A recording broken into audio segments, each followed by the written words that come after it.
This presentation is about MLOps and the deployment in Kubernetes. It will be led by Igor. He's a machine learning engineer with a passion to turn data into valuable insights for more efficient business decisions. So please welcome him.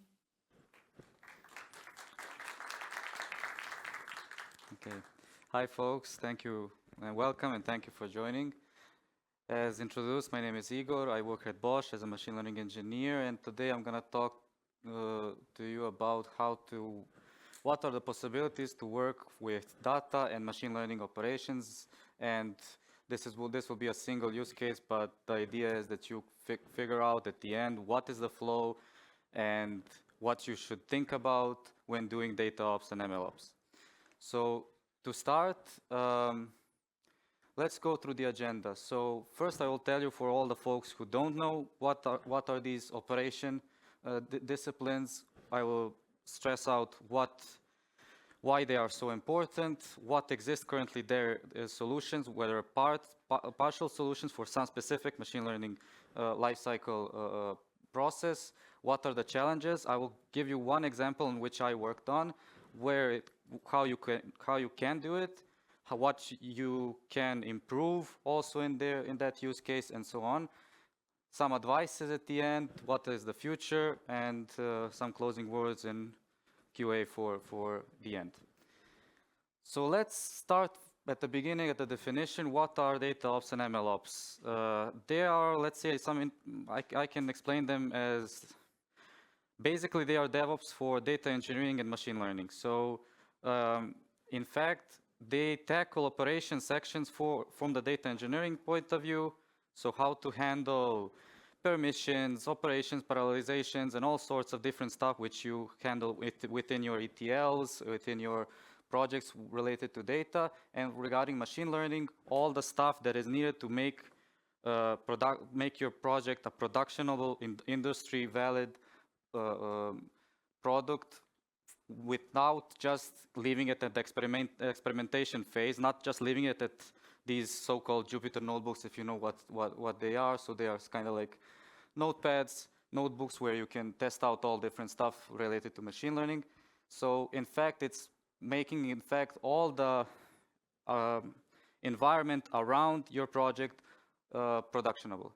And like I said, it's an interdisciplinary field where sometimes they are apart, sometimes they are considered together. But in this case, I deliberately stated that we will talk about them as two different fields, because we have, in the showcase example, really separation between them. So why do we need them at all? So I would say we need them because there are mutual benefits from this. From process automation, there's not any more people who can just click something, redeploy something on a click, check where the pipeline broke, which is semi-automized, and so on. So we need a higher level automation.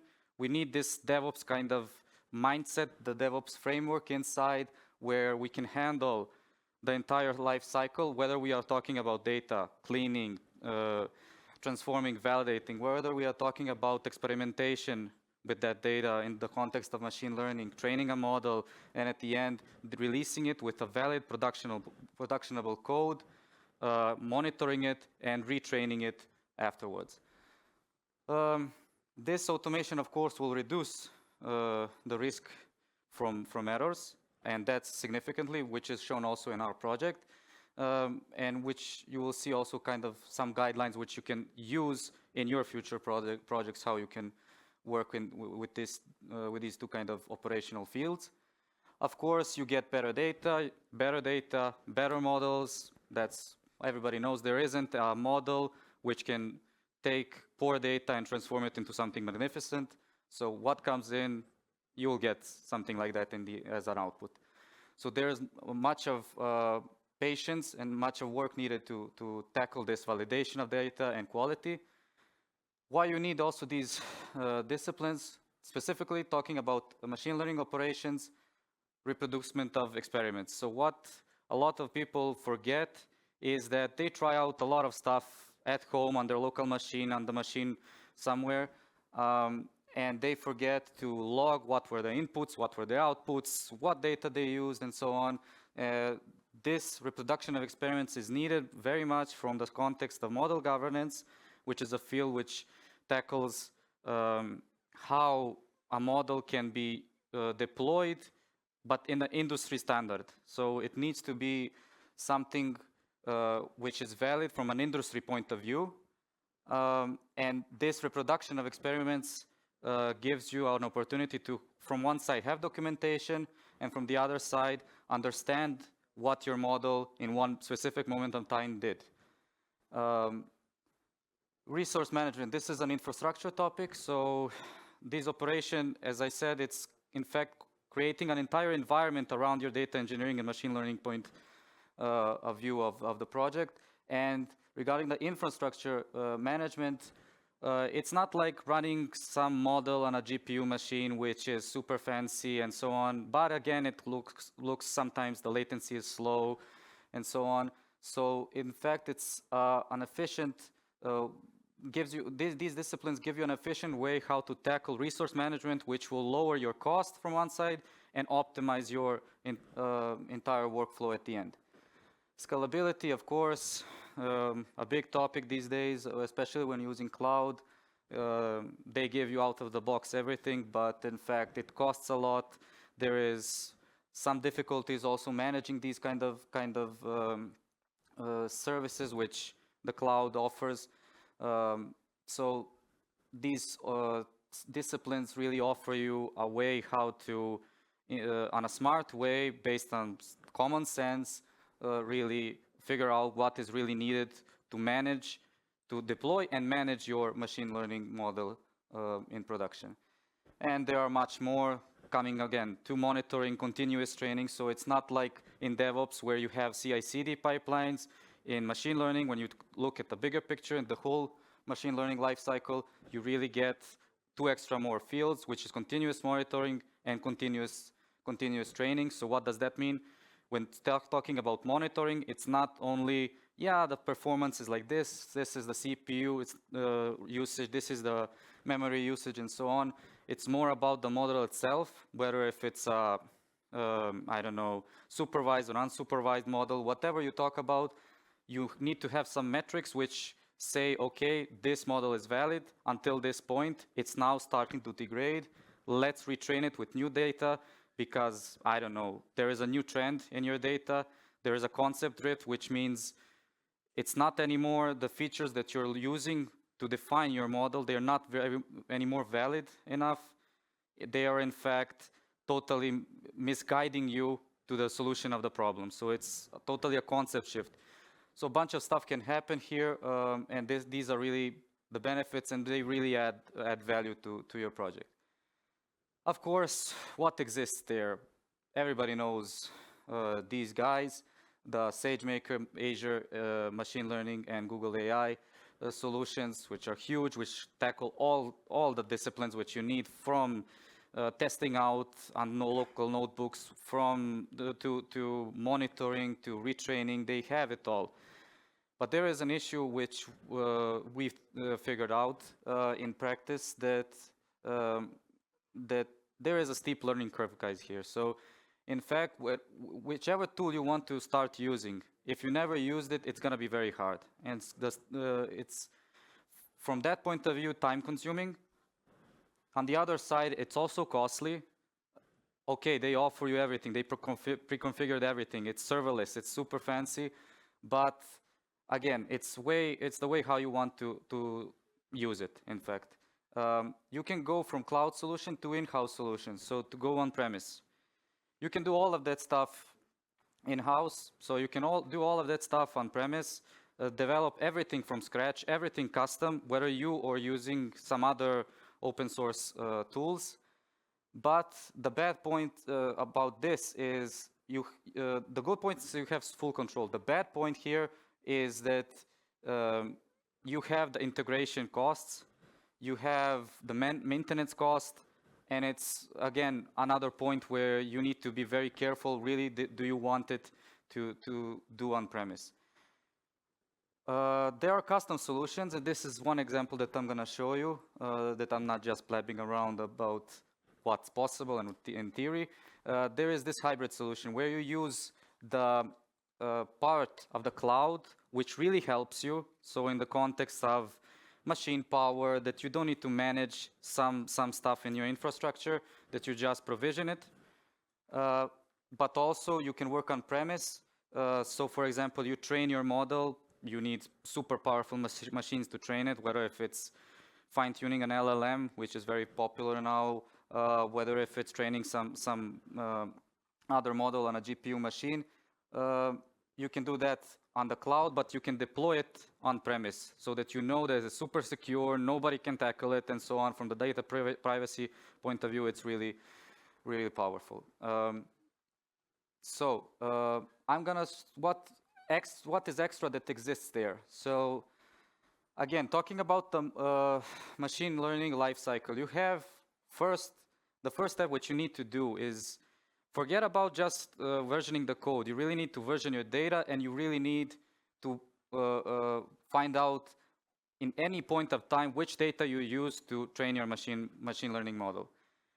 These are some tools which are, I took 3 from each discipline. I took 3 which are mostly common, easy to use, so you guys can maybe try it out when you have time. DVC has a really nice integration with Git, super easy to comprehend. LakeFS, really nice integration with the Azure blob storages, the Amazon S3 service, and so on. So really nice tools. Second point of view in what you need to consider when creating a machine learning project is the pipeline orchestration. Whether you're talking about ETLing your data, cleaning them, validating them, and giving them as an input to your machine learning engineers. So you need to have a pipeline orchestrator which can do this stuff. The second point is training. These solutions can offer you really nice pipeline orchestrations. Argo and Airflow, for example, are the leading ones. There are managed services as well, for example, for Airflow on AWS. But if you don't want to manage the infrastructure, but yeah, these are one of the tools which are really running good on all projects related to machine learning. Regarding model tracking, again, this is the model versioning point of view and the point where you save your model. Weights and bias, Neptune, and MLflow. MLflow is a part of the Databricks solution.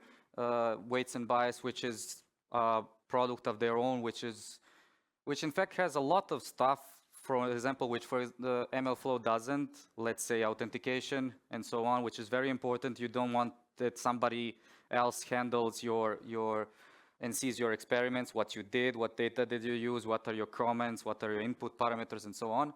So here you can also investigate which one of these can suit your use case.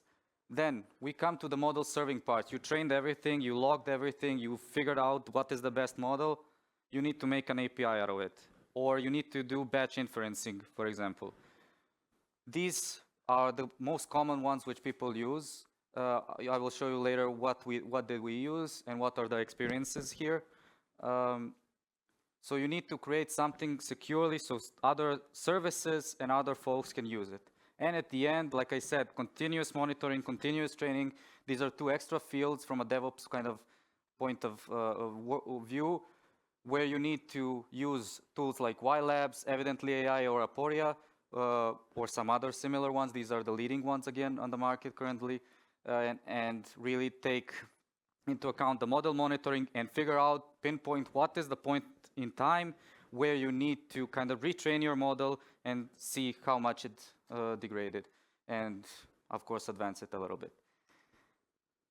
What are the challenges? Challenges, like I said before, it's data. Firstly and mostly, it's always about the data, that you really understand what you have in front of yourself, what is the quality of it. And again, I cannot emphasize more, guys, it doesn't matter which kind of model you use. If you don't take your time to really manage your data correctly, there isn't a model which can spill you out a good solution for this. Again, challenges are model deployment. Again, whether we are talking about making a simple API out of it, or doing batch inferencing on some cluster, Kubernetes cluster, on somewhere on the cloud, there are big deployment issues, whether in one moment you need to handle a bunch of data which comes in your payload, huge number of users which come in, and depending also on the infrastructure of your model behind it, you need to figure out really a way how to deploy it. Scalability, of course, this needs to be handled in a smart way when people are not using it, that it doesn't use up and eats up all of your budget and all of your resources. And at the end, cannot emphasize again more monitoring and maintenance. Somebody needs to, okay, you created something great, you created something really cool, but at the end, you need to spend the time to retrain it and to keep it alive again.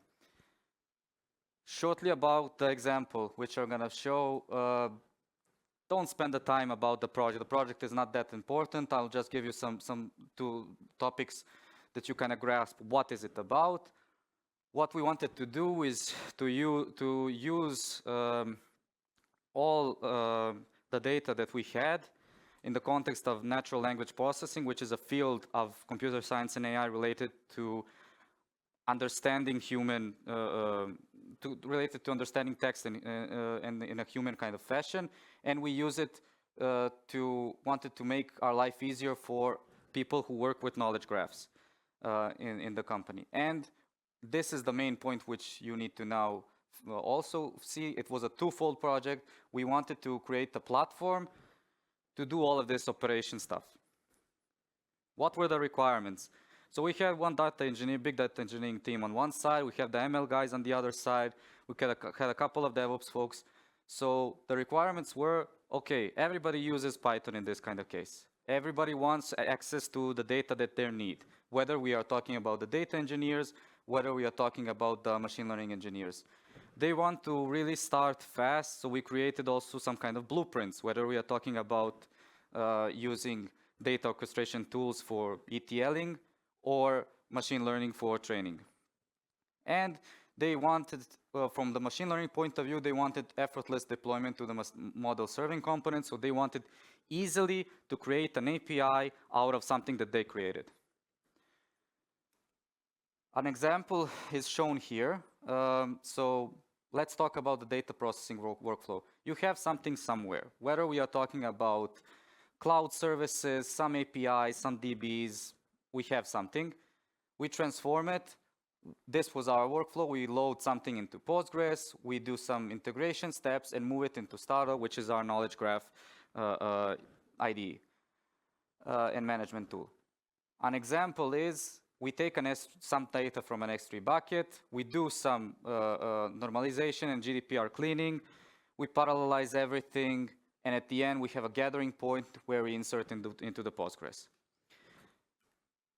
And look at this now. We have a machine learning lifecycle where we, again, similarly had some data somewhere. We experimented. We logged it somewhere in a registry. And with that, what was logged, we used to serve it as an API. Again, an example is get data, transform it, perform training, log to model registry. That's an example of the machine learning training. If you see, I will go a little bit back. Remember this image, look at this one, they're very similar. On a generic kind of way, they're really very similar. So we wanted to do the same thing for them, to create something for both of them at the same time. Then we talked about what we could do, where we should keep our code. You see, it's GitHub. What we should use, we took AWS as the most powerful one in that moment in the team. Most knowledge was about AWS in that moment. Let's take out AWS. We took, since it was a reusable platform, we took two more tools for managing these Kubernetes clusters on AWS. One that is called, you can see it right here on the right side in orange, it's called vCluster. It's a tool which kind of makes your life easier and gives you the segregation between different kind of tools running on your same host cluster and creates kind of like a virtual cluster inside your host cluster, and Carpenter, which is used to specifically target machines which you want to use for your training, data operations, serving components, and so on. So it does a very smart heuristic, let's say,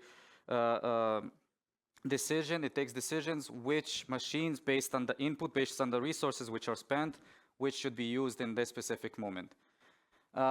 We define everything in the GitOps kind of fashion by utilizing Flux CD, which is just a CD kind of CD point. We took the GitOps kind of mindset, and with Flux we embedded it into our service that we can easily work with the EKS cluster and Git. Next, infra stuff, we're done with Terraform. Again, everything was modularized, everything you need to chew it up and give it to your developers so their life can get easier. Talking about orchestration, Argo was our decision, Airflow, but we switched to Argo again because, again, there was some difficulties working with Argo in that specific moment. That was our design decision in that specific case. What also went into the good hand with Argo is using a framework, Python framework. Remember about the requirements, both teams needed Python as their development tool. There is a framework which works easily with Argo and uses Python. And again, you can, with Python, create all of your pipelines. What tools did we use for our MLOps system? In this specific case, MLflow, Seldon. It could have been any other. These ones were taken in this specific moment. MLflow, because it's easy to integrate it, easy to deploy. Seldon, easy to serve. And at the end, everything was secured with, I don't know, reverse proxies, Keycloak, auto proxy, whatever you need. You can create anything you want. So this, guys, it's not set in stone. It's not the best, maybe. But in our specific use case, these tools helped us a lot to create our operation platform. And to give you now a small example, what happens. So you see a developer at the beginning. You guys probably know this. You create your pull request branch. And what we wanted to do, we wanted to have also the same environment for everybody. So we then utilize Git code spaces, which give you immediately a Visual Studio a representation of your repository where you can immediately work on. So with the opened development branch, pull request branch, you code your stuff in Git code space, and you build an image at the end. This image is called an ephemeral image. This image is just used to kind of be the basis for your development, where you can then define with Hera and Argo your kind of local code which you can test in our development cluster. Once you're sure that it's okay, you can later on, you can see in the deployment flow what happens later, this grayed out area, but the ephemeral image disappears. We delete it. We don't want to have a bunch of ephemeral images in our to take our space. So this is just used for testing, and every day we delete all ephemeral images from our developers. When you merge, the GitHub actions trigger creating a release, a real image, but also Argo YAML manifest. So when using Argo, you have these YAML manifests to define what is your pipeline going to look like. An Argo YAML file is created, populated with the image, new image ID, and so on, with all different fields that we need. I don't want to bother you here.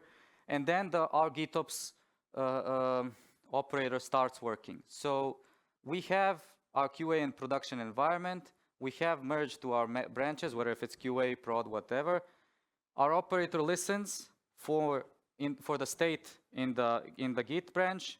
Okay, something happened. The state has changed. Triggers the customized controller, and then depending on which process you do, whether if it's data processing, machine learning training, or even serving, it creates pods in our Kubernetes cluster, whether you want millions of pods, however, it doesn't matter, and does the job what you need for data processing with Argo, storing it somewhere. For machine learning training, in our case, MLflow, storing it to the registry, the model and the results, as well as the input, and at the end, using Seldon to deploy our API for usage and embedding in other services. So it's kind of like a simple flow, but again, we wanted to try it out with both and to solve both problems with one solution. Now come the advices. So again, I need to emphasize to all of you guys, clean your data and validate them. If they are a mess, they can make the life of our machine learning engineers very difficult, because they can create something really cool, but when it goes into production, you see something is wrong, and months of spent work is spent useless. Don't version only the code, include the data and the model itself. Track the model. It will help you from all sorts of points, whether you want to explain it to someone what you did, why you did something, what happened. So for the documentation point of view, you can easily communicate to the stakeholders even with this kind of tools that you can really reproduce what you created. Again, spend the time for automation. Don't monitor just the system performances of your machine learning model, your machine learning product. Take also the model performance into it, whether you're talking about F1 score or any other score you used, any other KPI that you use to evaluate this. And of course, at the end, at all the ethics, all the data privacy, all the industry standards that you need to include when developing a simple software, you need to apply also here. So take the time and do all of these steps, which will make really your life easier. What's coming now? So from the perspective, these operation disciplines are becoming more fancy and fancy. The tools are getting more features developed. So it's coming, people are starting to understand that they are really, really important in the life cycle of one machine learning product. Ethics and model governance, like I said now at the end, there is a lot of stuff, especially when doing with large language models. There is a lot of stuff which you need to involve in order to really prove that you are on the industry level and that the ethics point of view is finalized. Automation, you need to do it as much as possible. Try to go from Jupyter notebooks to real production code. Don't leave it just that it works with one case, with one set of data. Keep it alive later on. There is going to be an integration, and it's already happening with the DevOps framework, whether we are talking about DataOps or machine learning operations. There is this field called explainable AI, which is also getting tackled more and more, which in fact it's not enough that you interpret the results of your API. It's also how you can explain it. How did that model get to this specific score? So really, now even stakeholders sometimes really want to understand and to know in each moment why some prediction came from this specific model, from this specific input. There is also a field called edge computing, which is also getting more and more advanced. So it's more about deploying your machine learning models onto edge devices like cameras, like smartwatches, like your phones. So really going directly to the devices which of interest, and really speeding up the traffic and the bandwidth and so on, so that on the camera you can immediately see the model who is, I don't know, wearing a helmet on the construction field or whatever. So, or as somebody who does sports really can see, okay, if you continue like this, the health KPI and your heart rate is going to go in half an hour, I don't know, it's going to blow up, so slow down or whatever. And there is one more field called large language models operations, totally new field. It's separated from the machine learning operations in one point, because it really, the deployment of these large language models is different. It's the problems which you suffer with them regarding the deployment, they are different.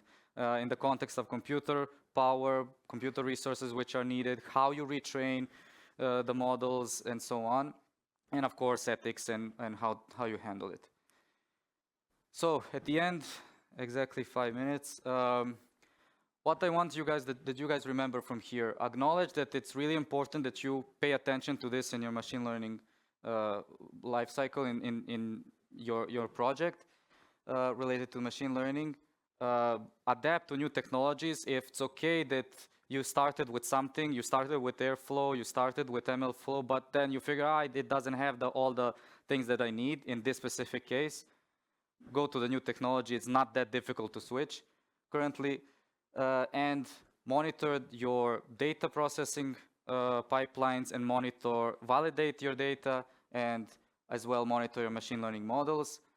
Here are some hints that are learned from this specific project, but also from my previous experience.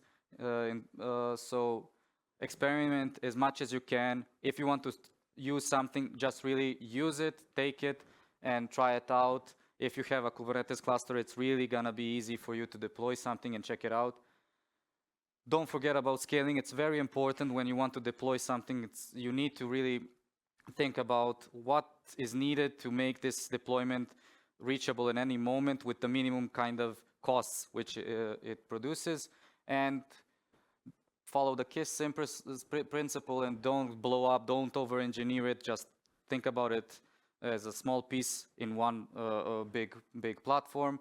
And yeah, from my side also, I would like kind of like that you remember the machine learning lifecycle flow.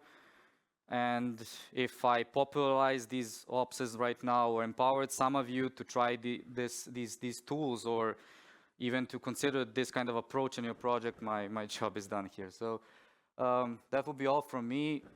Now, if you have any questions, you're free to ask. Yeah.